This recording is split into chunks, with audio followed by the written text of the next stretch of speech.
We have 6 curriculum areas, if you read the Education for Life book. A lot of them would be the traditional academic areas that you've always known about. But there are 2 that aren't listed on most curriculum guides, and one's cooperation, working as a team, being part of a community. And another one is personal development. And personal development includes what I just said. Learning to have self-control, learning to process one's own feelings, work through them, acknowledge them, respect other people's feelings. And personal development extends to and includes the most basic things like brushing your teeth and learning to ride a bike and handwriting. It's the whole thing. We don't divide spiritual growth over here and practical life growth over here. It's all so intertwined.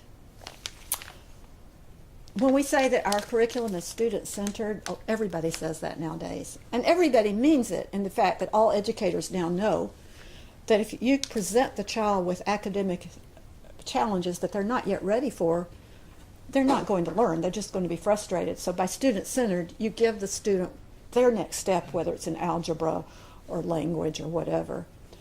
But here there's something even much more deeply meant by student-centered.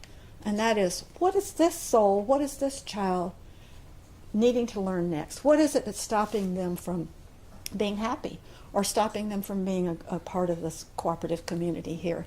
And how can we not lecture him to do something, but give him experiences that help him to grow in that direction? And then how do we recognize his or her and hers unique strengths? And everyone has unique strengths and gifts. And only a few kids is it going to be academics or PE, physical prowess, what is mainly recognized in schools today. Some kids, it's going to be relationships, social connections. Some kids, it's going to be something completely different. I wanted to just mention that people say, well, if you're doing all this teaching of all these things about how to deal with emotions and all that, do they really have enough time for academics? And I want to tell you that if you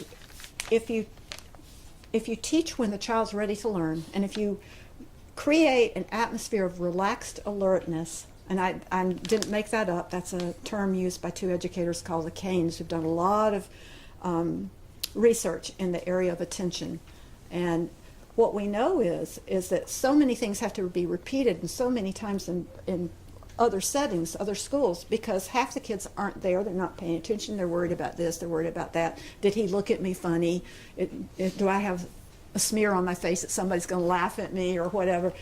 And one of the tenets of Education for Life is called flow learning. So how do you create that moment of relaxed alertness? Because if you teach a child something or a human adult something, when they are relaxed and alert, they absorb it. It doesn't have to be repeated 8 and 10 and 15 times.